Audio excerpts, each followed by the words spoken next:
माननीय प्रधानमन्त्रीज्यूलाई विशेष गरी आज नेपाली पोसाकमा देख्नु भएकोमा तपाईलाई धन्यवाद दिन चाहन्छु र साथसाथै भुटानी शरणार्थी केसमा तपाईहरुले चालेको कदमप्रति हाम्रो साथ र समर्थन रहनेछ भन्ने कुरा पनि जनाउन चाहन्छु र साथसाथै आज प्रधानमन्त्रीज्यूलाई मेरो प्रश्न हाम्रो पार्टीको तर्फबाट प्रश्न के छ भने सरकारी कर्मचारी विशेष गरेर सुरक्षाकर्मी प्रहरीहरू विगत 4 महिनादेखि तलब खान नपाएर उधारोमा काम गरिरहेछन्। यो समस्या समाधान गर्नका लागि प्रधानमन्त्रीले के कदम चाल्नुहुन्छ र कहिले चाल्नुहुन्छ? र अर्को प्रश्न चाहिँ मेरो के छ भने सम्माननीय प्रधानमन्त्रीलाई 8460 जना पूर्व माओवादी लडाकुका नाममा त्यतिखेर अरबौं रुपैयाँ राज्य कोषबाट गएको छ। तर ती 8460 जना लडाकु को हुन्, कहाँ छन्, उहाँहरूको नाम के हो, यसको कहीँ कतै पनि रेकर्ड आजसम्म देखा परेको छैन। र प्रधानमन्त्रीज्यूलाई एउटा अवगत गराउन चाहन्छु, स्वयं प्रधानमन्त्रीज्यूले 2064 सालमा एउटा भिडियो आयो, त्यो भिडियोमा प्रधानमन्त्रीज्यूले भन्नुभएको छ हामीसँग 7 देखि 8000 जना मात्र लडाकु हो, तर हामी 35000 बनाउँछौँ, बाँकी फेक बनाउँछौँ भनेर भन्नुभएको छ। र त्यो भिडियो स्वयं प्रधानमन्त्रीले चाहिँ फेक लडाकु भर्ती गरेको स्वीकार पनि गर्नुभएको छ।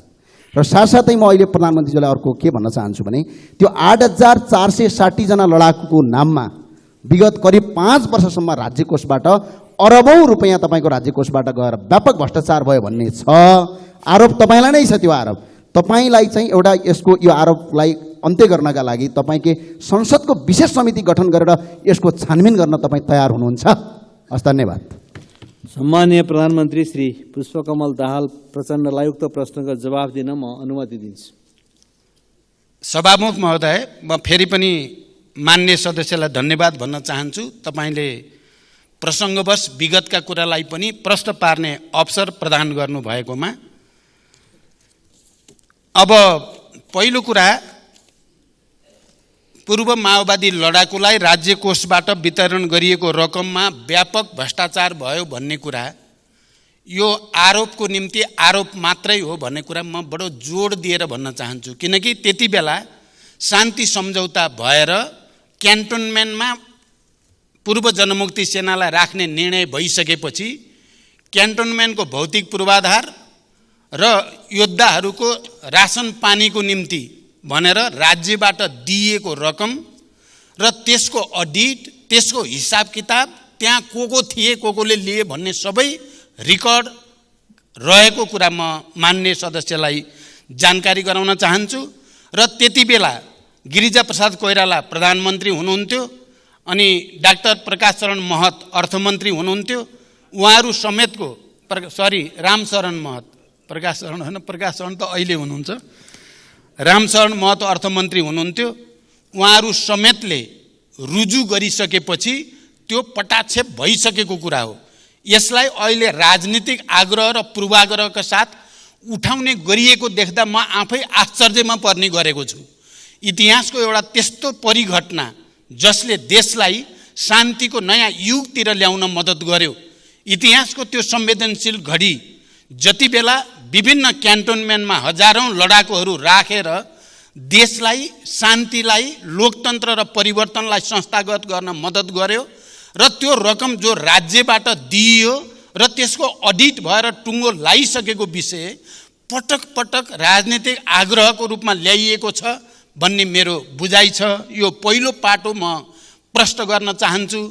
र यदि त्यस्तो केही छ, छानबिन गर्नुपर्छ भने मैले पहिला पनि आफ्नो दलको घोषणापत्रमा 2048 सालदेखिकै सबै घटनाहरूको, सबै उच्च पदस्थ अधिकारीहरूको सम्पत्ति छानबिनको सम्बन्धमा या विभिन्न समयमा उठेका भ्रष्टाचारसँग सम्बन्धित सबै मुद्दाहरूमा छानबिन गर्न म तयार छु।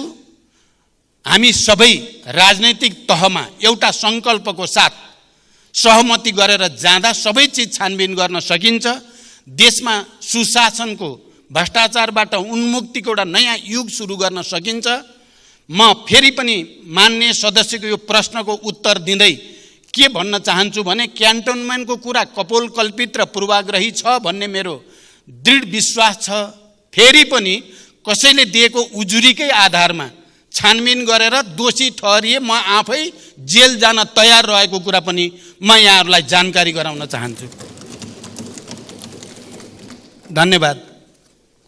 त्यसै गरी अर्का प्रश्नकर्ता माननीय श्री दीपक कार्कीज्यूलाई सम्माननीय प्रधानमन्त्रीसँग प्रश्न सोध्न अनुमति दिन्छु। सम्मान्य सभामुखज्यू मार्फत सम्मान्य प्रधानमन्त्रीज्यूलाई मेरो र म आबद्ध दल जनता समाजवादी पार्टी नेपालको तर्फबाट नागरिकता सम्बन्धीको प्रश्न छ। जन्मसिद्ध नागरिकता प्राप्त गरिसकेको नागरिकका सन्तानले कहिले नागरिकता पाउने हुन्? बाउको नागरिकता वंशज छ तर छोराछोरीले जन्मसिद्धका नागरिकता पाएछन्। यसकारण जन्मसिद्ध नागरिकता प्राप्त गरेका नागरिकहरूको फास्ट ट्र्याकबाट कानुन ल्याई अविलम्ब नागरिकता दिन सकिन्छ कि सकिँदैन? सम्माननीय प्रधानमन्त्रीज्यू, यसअघिको सार्वजनिक सदनले दुई पटक नागरिकता विधेयक पारित गरी तत्कालीन सम्माननीय राष्ट्रपतिका पठाउँदा प्रभावित नभई उक्त विधेयक अड्किएको छ। वर्तमान सम्माननीय राष्ट्रपतिज्यूले त्यो नागरिकता विधेयक प्रमाणित गर्नुहुन्छ कि गर्नुहुन्न? उक्त नागरिकता विधेयकप्रति सम्माननीय प्रधानमन्त्रीज्यूको के धारणा छ? र सम्माननीय प्रधानमन्त्रीज्यूले प्रधानमन्त्री भइसकेपछि 6 महिनाभित्र नागरिकता समस्या समाधान गर्छु भन्नुभएको थियो। आज 5 महिना बितिसक्यो। सम्माननीय प्रधानमन्त्रीज्यूलाई 1 महिनाको अवधि छ। यसभित्र नागरिकता संविधान समस्याको समाधान होस् भन्न आम नागरिकको चाहना छ। धन्यवाद। अब सम्माननीय प्रधानमन्त्री श्री पुष्पकमल दाहाल प्रचण्डलाई उक्त प्रश्नको जवाफ दिन अनुमति दिन्छु। सभामुख महोदय, नागरिकता सम्बन्धी विषयको संवेदनशीलता बारे हामी सबै विज्ञ नै छौँ र योभन्दा अगाडिको सदनबाट, प्रतिनिधि सभाबाट र राष्ट्रिय सभाबाट समेत जन्मसिद्ध बाउ आमाका छोराछोरीहरूले नागरिकता प्राप्त गर्ने सम्बन्धी विधेयक पारित भएर प्रमाणीकरणका लागि राष्ट्रपति कहाँ गएको कुरा पनि हामी सबैलाई जानकारीमै छ। पहिलो पटक सम्मानित राष्ट्रपति कार्यालयबाट त्यो विधेयकलाई फिर्ता पठाइयो सदनमा, यो कुरा पनि हामी सबैको जानकारीमा छ। र दोस्रो पटक पनि दुवै सदनबाट पारित गरेर प्रमाणीकरणको लागि फेरि राष्ट्रपति कार्यालय पठाइएको तथ्य पनि हामी सबैलाई अवगत नै छ। तर दोस्रो पटक तत्कालीन सम्मानित राष्ट्रपतिजीले न त्यसलाई खारेज भनियो, न त्यसलाई फेरि फिर्ता पठाउने कुनै प्रावधान थियो, न त्यसलाई अरू केही गर्न सकिने स्थिति नै थियो। खालि प्रमाणीकरण गर्नुपर्ने संवैधानिक बाध्यता मात्रै थियो। संविधानले कहीँ कतै ठाउँ दिएको थिएन। तर राष्ट्रपति कार्यालयले त्यसलाई होल्डमा राखेको स्थिति छ। न फिर्ता, न खारेज, न अरू कुनै बाटो, त्यो होल्डमा छ राष्ट्रपति कार्यालयमै। अब त्यसको पोजिसन के हुने र अहिले नयाँ सदन र नयाँ राष्ट्रपतिले त्यो होल्डमा रहेको विधेयकलाई प्रमाणीकरण गर्ने या अर्को कुनै बाटो छ भन्ने बारेमा संविधानविद, कानुनविद, राजनीतिज्ञहरूसँग छलफल चलिरहेको छ। र म के कुरा प्रश्न गर्न चाहन्छु भने हामीले बार एसोसिएसन लगायत संविधान र कानुनका विज्ञहरूसँग एउटा ठुलो छलफलको आयोजना बालुवाटारमा गरेका थियौँ र त्यो छलफलमा उपस्थित सबै पूर्व महान्यायाधिवक्ता, अहिलेका महान्यायाधिवक्ता लगायत सबै संविधान र कानुन विज्ञहरू जो उपस्थित हुनुहुन्थ्यो, उहाँहरू सबैले सर्वसम्मत रूपमा त्यो विधेयकलाई राष्ट्रपतिले प्रमाणीकरण गर्न केही बाधा छैन, उहाँले प्रमाणीकरण गर्न सक्नुहुन्छ र गर्नु पनि पर्छ भन्ने नै सुझाव थियो। र त्यो सुझावको आधारमा मैले सम्मान्य राष्ट्रपतिजीलाई भएको छलफलको जानकारी पनि गराएँ। यस्तो छलफल भयो र यो सुझाव छ भन्ने कुरा राष्ट्रपतिजीले यो बारेमा मैले पनि केही कानुनविद संविधानविदहरूको राय लिएर मात्रै यसको बारेमा टुङ्गोमा पुग्छु भन्ने जानकारी दिनुभयो र अहिलेसम्म सायद उहाँ अध्ययनकै प्रक्रियामा हुनुहुन्छ र अब यही सदनमा दुईटै सम्भावना म देख्छु। त्यहाँ उपस्थित भएको सुझावको आधारको एउटा बाटो, अर्को बाटो फेरि यही सदनबाट नै अहिलेको यो नयाँ सदनबाट त्यसको विषयमा एउटा या त सङ्कल्प प्रस्ताव मार्फत या अरू कुनै प्रस्ताव मार्फत राष्ट्रपतिजीलाई त्यो विधेयकको बारेमा प्रमाणीकरण गर्न अनुरोध गर्ने बाटो एउटा हुन सक्छ, या अर्को क्याबिनेटबाट डिसिजन गरेर राष्ट्रपतिसँग अनुरोध गर्ने पनि एउटा बाटो हुन सक्छ। तर अब त्यो विधेयकलाई खारेज गरेर फेरि अर्को विधेयक ल्याउने बारेमा पनि मतहरू छन्। फेरि सदनमा अर्को विधेयक ल्याएर त्यो जिरोमा गयो। त्यसकारण अब त्यो जिरोमा गइसकेको विधेयकलाई, अब मृत भइसकेको विधेयकलाई जीवित मान्न सकिँदैन भन्ने मत पनि सदनभित्र पनि छ, सदन बाहिर पनि छ। त्यसकारण यो विषयमा छलफल चलेको छ। मान्य सदस्यले भने जस्तै म के ठान्छु र मेरो तर्फबाट प्रधानमन्त्रीको हैसियतले मेरो के कोसिस छ भने 1 महिनाभित्रै यसको टुङ्गो लाग्छ। धन्यवाद। अर्का प्रश्नकर्ता मान्य श्री मेटमणि चौधरीको तर्फबाट मान्य श्री शेरबहादुर कुँवरलाई सम्माननीय प्रधानमन्त्रीसँग प्रश्न सोध्न अनुमति दिन्छु। सम्मान्य सभामुखज्यूको अनुमतिले सम्मान्य प्रधानमन्त्रीज्यू समक्ष मेरो प्रश्न यस प्रकार छ। नेपाललाई भुटानी शरणार्थी बनाएर अमेरिका पठाउने नाममा करोडौँको ठगी धन्दा भएको छ। यस कार्यमा शीर्ष नेतृत्व नै संलग्न रहेको प्रमाण भेटिन थालेको समाचार सञ्चार माध्यमबाट प्रसारण भइरहेको छ।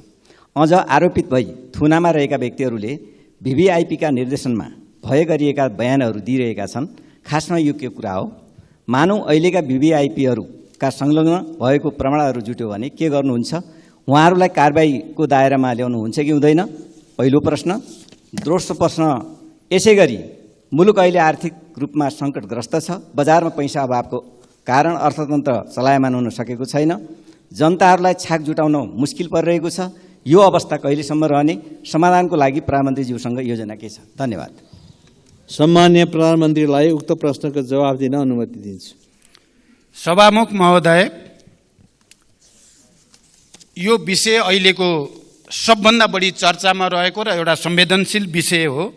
नेपाली नागरिकलाई नक्कली भुटानी शरणार्थी बनाउने अपराधको निष्पक्ष अनुसन्धान गरी प्रमाणका आधारमा दोषी देखेका जुनसुकै तहका पदाधिकारी तथा व्यक्तिलाई कानुनी कारबाहीको दायरामा ल्याउन यो सरकारले कुनै कसर बाँकी राखेको छैन र बाँकी राख्ने पनि छैन। नेपाल प्रहरीको निष्पक्ष र व्यावसायिक अनुसन्धान कार्यमा कुनै निकायबाट पनि हस्तक्षेप भएको छैन, हस्तक्षेप गरिने छैन र हस्तक्षेप हुन दिइने पनि छैन। भ्रष्टाचारसँग सम्बन्धित अन्य प्रकरणको पनि कानुन अनुसार अनुसन्धान र कारबाही हुने बेहोरा म प्रष्ट गर्न चाहन्छु। दोषी कोही पनि उम्किन नपाओस्, निर्दोष कोही पनि नपरोस् भन्ने हाम्रो जोड रहेको छ। जुनसुकै तह र तबकाका भए पनि यो अपराधमा संलग्न जो कोही पनि कानुनको दायरामा आउने नै छन् र त्यो प्रक्रिया अगाडि बढी पनि सक्नु भएको छ। मान्यले सोधे जस्तो VIPहरू VVIPहरू पनि परि त राखेका छन्। त्यसकारण यसमा स्वतन्त्र र निष्पक्ष रूपले छानबिन भइरहेको कुरा त्यसले प्रमाणित गर्दछ। यस्ता विषयमा सरकारले कुनै आग्रह या कुनै पूर्वाग्रह नलिई निष्पक्ष, तटस्थ र व्यावसायिक छानबिन गरी अन्तिम निष्कर्ष निकाली अपराधीलाई कानुनको दायरामा ल्याउन जोड गरेको छ। प्रधानमन्त्रीको हैसियतले मैले मान्य उपप्रधानमन्त्री तथा गृहमन्त्रीलाई यसमा दृढतापूर्वक र निष्पक्षताका साथ दोषी नउम्कने, निर्दोष नपर्ने नीति अन्तर्गत अगाडि बढ्न निर्देशित गरेको छु र मैले जानकारी पाएसम्म प्रहरीले पनि स्वतन्त्र र निष्पक्ष छानबिन प्रक्रिया अगाडि बढाइराखेको छ र यो हामी सँगै सबै राजनीतिक दलहरूको निम्ति, सबै राजनीतिक नेतृत्वको निम्ति र देशकै निम्ति पनि निकै गम्भीर र संवेदनशील विषय भएको छ। यो अब हामीले उचित निष्कर्षसहित दोषीलाई कारबाहीको दायरामा ल्याएर मात्रै सुशासनको एउटा नयाँ प्रक्रियाको थालनी गर्न सकिन्छ भन्ने सरकारको विश्वास पनि छ र सरकार त्यसमा दृढ पनि रहेको जानकारी गराउन चाहन्छु। धन्यवाद। अर्का प्रश्नकर्ता मान्य श्री अनिता देवीलाई सम्मानीय प्रधानमन्त्रीसँग प्रश्न सोध्न अनुमति दिन्छु। सम्मानीय सभामुख महोदय मार्फत सम्मानीय प्रधानमन्त्रीज्यूलाई प्रश्न राख्न चाहन्छु। किसानहरूलाई धानको बिउ छर्ने समय आइसक्यो।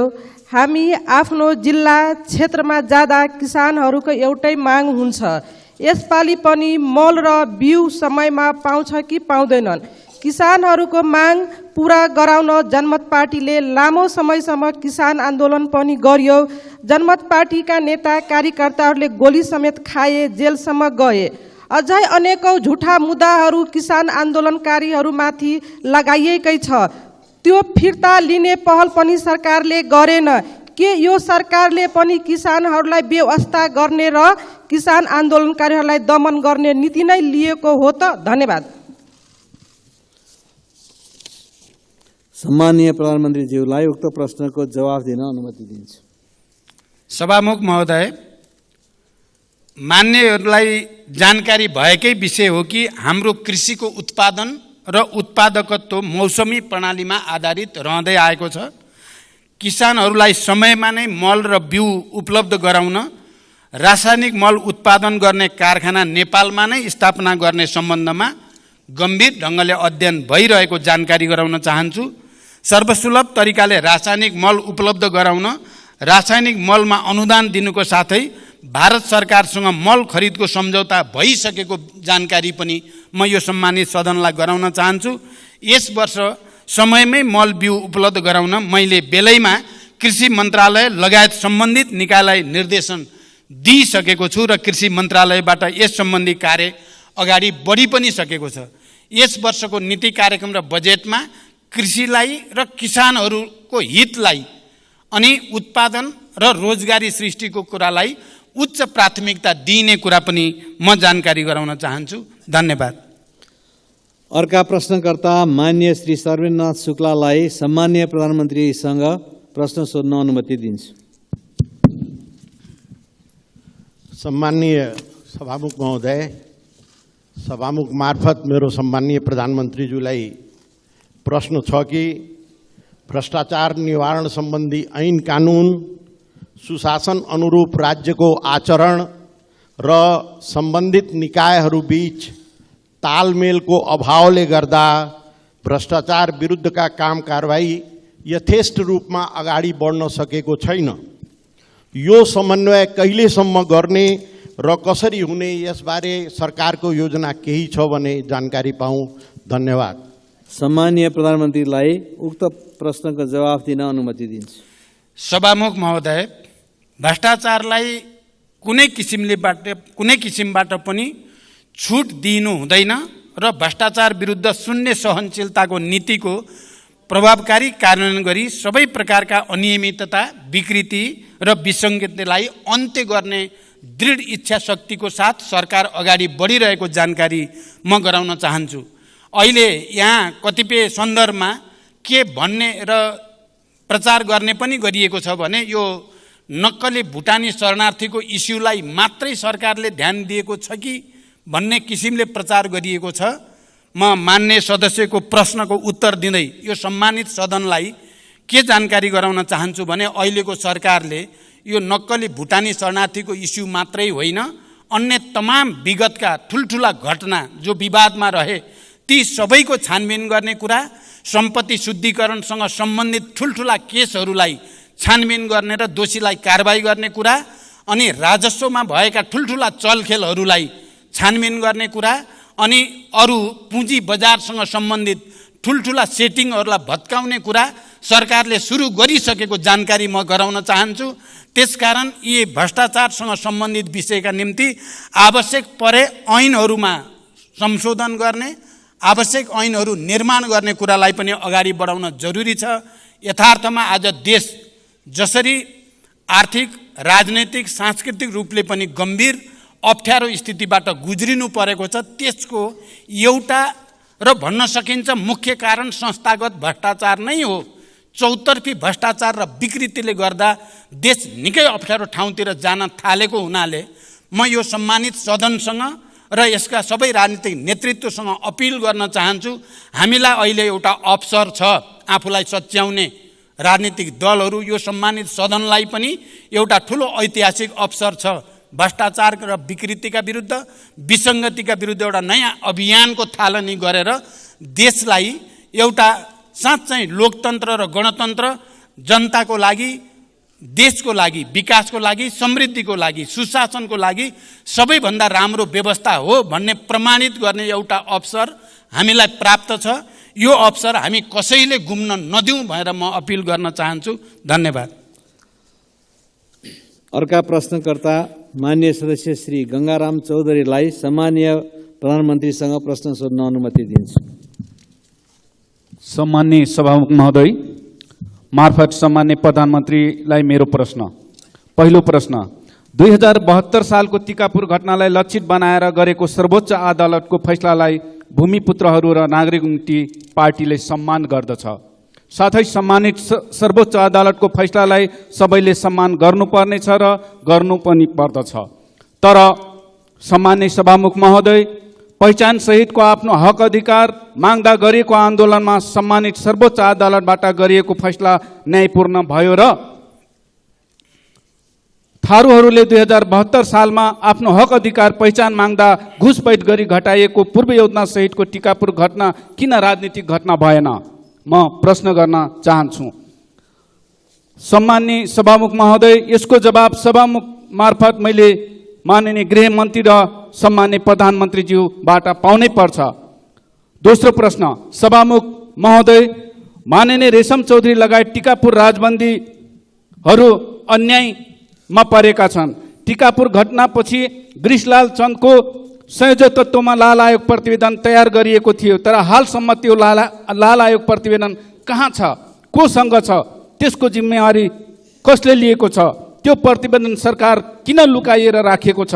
सम्मानित अदालतको फैसला स्वीकारेर हाम्रा नेता जेलमा बस्नुपर्ने, तर सरकारले सम्मान्य अदालतको फैसला नतिर्ने? सम्मानित सर्वोच्च अदालतले लाल आयोग प्रतिवेदनलाई सार्वजनिक गर्न नदिएको जानकारी अहिले सम्मान्य प्रधानमन्त्रीज्यूबाट मैले पाएँ, तर सम्मानित सर्वोच्च अदालतले लाल आयोग प्रतिवेदनलाई सार्वजनिक गर्न दिएको आदेशलाई पनि हालसम्म सरकारले सार्वजनिक गराउन नसक्नु कति अन्यायपूर्ण छ।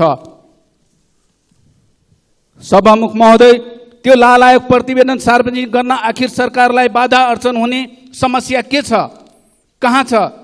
त्यसको के रहस्य लुकेको छ? त्यो प्रतिवेदनमा कुन जाडुको छरी छ? अरू को फस्दैछन् त्यो प्रतिवेदनमा? कतै अरू राजनीतिक दलका कार्यकर्ता र नेता बचाउनलाई त्यो प्रतिवेदन लुकाएर राखेको त होइन? सभामुख महोदय, म सभामुख महोदय मार्फत आज प्रधानमन्त्रीज्यूलाई प्रश्न गर्न चाहे, लाल आयोग प्रतिवेदन सार्वजनिक गर्न किन सरकार डराइरहेको छ? र अन्तमा मैले सभामुख महोदय, भर्खरै टिकापुर घटनाको कारण 7 वर्ष जेल जीवन बिताउने सीताराम थारू निर्दोष साबित भएर कारागार मुक्त भएका छन्। उहाँको 7 वर्ष जेल जीवनको क्षतिपूर्ति कसले दिने? त्यसैले सभामुख महोदय, टिकापुर घटनामा सफाई पाएका ती सबै निर्दोषलाई सरकारले अविलम्ब क्षतिपूर्ति दिनुपर्छ। र अन्तमा मेरो तेस्रो प्रश्न के छ भनेपछि, हालसम्म सुदूरपश्चिम सरकार बन्न नसक्नुको राज के हो? सभामुख महोदय मार्फत म प्रधानमन्त्रीज्यूलाई, सामान्य प्रधानमन्त्रीज्यूलाई प्रश्न गर्न चाहे। सरकार बनेको 5 महिना पुग्दैछ, हालसम्म सुदूरपश्चिम सरकार बनाउन नसक्ने सरकार के कारणले बन्न सकेको छैन? धन्यवाद। सम्माननीय प्रधानमन्त्रीज्यूलाई उक्त प्रश्नको जवाफ दिन अनुमति दिन्छु। सभामुख महोदय, मान्य सदस्यले एउटा प्रश्नको ठाउँमा 4-5वटा प्रश्न जोडेर गर्नुभयो, केही छैन, ठिक छ। लाल आयोगको प्रतिवेदनबारे मैले अघि नै प्रश्न गरिसकेको छु र सरकार यो प्रतिवेदन सार्वजनिक गर्ने पक्षमा नै छ भन्ने कुरा पनि मैले अघि नै भनिसकेको छु। किनकि म नै प्रधानमन्त्री हुँदा नै यो आयोग गठन भएको हुनाले, तर त्यसमा जे व्यवहारिक र कानुनी जटिलता छन् तिनलाई फुकाएर मात्रै त्यसलाई सार्वजनिक गर्न सकिन्छ भन्ने कुरा म प्रश्न गर्न चाहन्छु। र राजनीतिक आन्दोलनका कारण जेल जीवन बिताइरहेका बन्दीहरूका सम्बन्धमा सरकारको यसै सम्मानित संसदमा विधेयक प्रस्तुत भइसकेको छ र विधेयक छिटै निष्कर्षमा पुग्ने पनि म विश्वास व्यक्त गर्न चाहन्छु। खालि थरुहट आन्दोलनसँग सम्बन्धित मात्र होइन, मधेस आन्दोलन लगायत अन्य आन्दोलनसँग सम्बन्धित बन्दीहरूको रिहाईको विषय पनि त्यो विधेयकमा रहेको जानकारी पनि म गराउन चाहन्छु। त्यो विधेयक यसै सदनमा दर्ता भइसकेको छ र हामी छिटै त्यसलाई पारित गर्दैछौँ र त्यो विधेयकको बाटो गरी अनि बन्दी रिहा गर्ने बाटो पनि हामी अगाडि बढ्नेछौँ। यो कुरा पनि म प्रश्न गर्न चाहन्छु।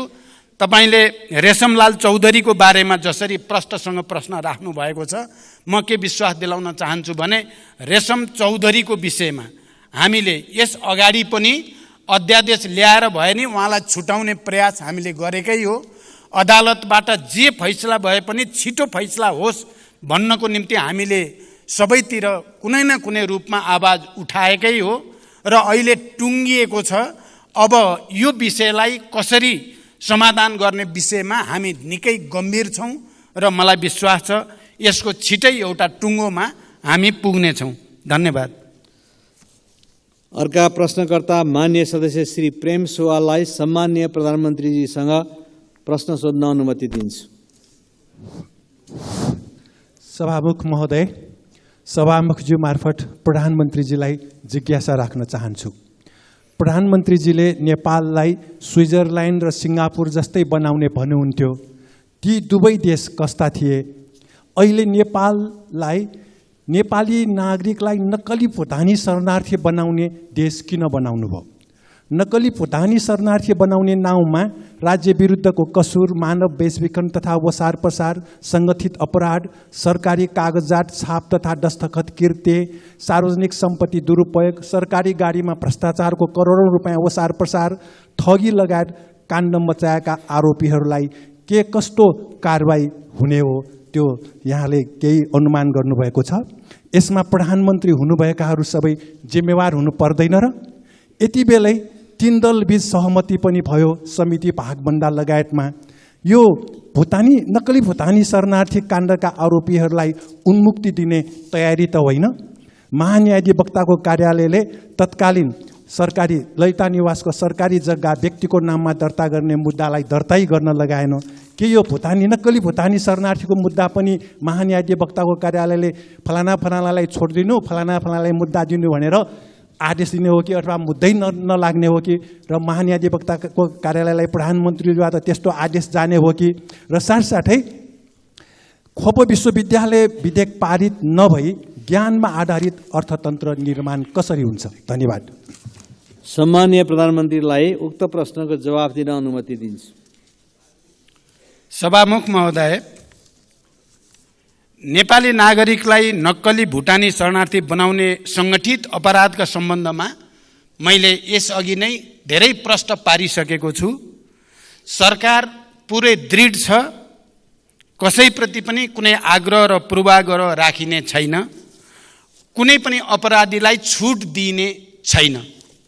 यति भनिसकेपछि म मान्य सदस्य र उहाँ मार्फत यो सम्मानित सदनलाई के कुरा प्रश्न गर्न चाहन्छु भने यो केस चाहिँ, यो इस्यु भनौँ मुद्दा अब कुनै पार्टी विशेषको, सरकार विशेषको या कुनै नेता विशेषको मात्रै रहेको छैन। यो आम जनताको विषय भइसकेको छ। यो विषय राष्ट्रिय मात्रै होइन, यो अन्तर्राष्ट्रिय विषय पनि भइसकेको छ। सबै अन्तर्राष्ट्रिय सङ्घ संस्थाहरूले पनि बडो गम्भीर रूपले यो विषय हेरिसकेको अवस्था पनि छ। एकातिर सरकार दृढताको साथ दोषीलाई नछोड्ने, निर्दोषलाई नपार्ने नीति अन्तर्गत एउटा निष्कर्षमा पुर्याउन अगाडि बढेको छ भने अर्कोतिर जनता र विश्वको नजर पनि यसमा परेको हुनाले मान्य सदस्यले कुनै शङ्का गर्नु पर्दैन। यसको तात्विक निष्कर्षमा पुर्याउन सरकार दृढ रहेको छ। गुणस्तरीय शिक्षा प्रदान गरी शिक्षालाई रोजगारीमूलक र जीवन उपयोगी बनाउने नीति सरकारले लिएको छ। गुणस्तरीय शिक्षा प्रदान गर्न खोप विश्वविद्यालय लगायत अन्य विश्वविद्यालयहरू माग र आवश्यकताका आधारमा कानुन बनाउँदै सञ्चालनमा लैजाने जानकारी पनि म गराउन चाहन्छु। मैले खोप विश्वविद्यालय आफैले पनि गएर त्यसको अध्ययन अनुगमन गरेको छु। मेरो रुचि छ त्यसमा, त्यसकारण यसलाई अगाडि बढाउने कुरामा म मान्य सदस्यलाई विश्वास दिलाउन चाहन्छु। धन्यवाद। अर्का प्रश्नकर्ता मान्य सदस्य श्री चित्रबहादुर केसीलाई सम्माननीय प्रधानमन्त्रीसँग प्रश्न सोध्ने अनुमति दिन्छु।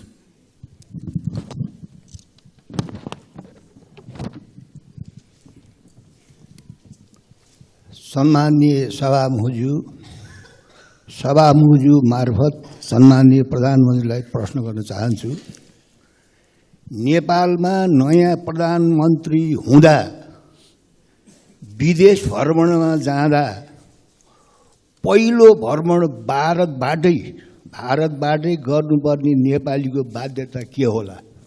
यति हो। सम्माननीय प्रधानमन्त्रीलाई उक्त प्रश्नको जवाफ दिन अनुमति दिन्छु। सभामुख महोदय, नेपालमा त्यस्तो कुनै बाध्यता छैन र यो बाध्यता छैन भन्ने कुराको जवाब मैले आफ्नो पहिलो प्रधानमन्त्री कालमा दिइसकेको छु व्यवहारबाट नै।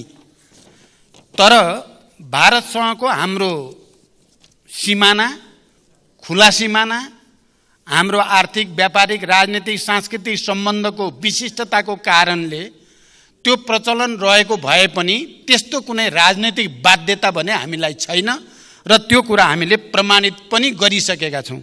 धन्यवाद।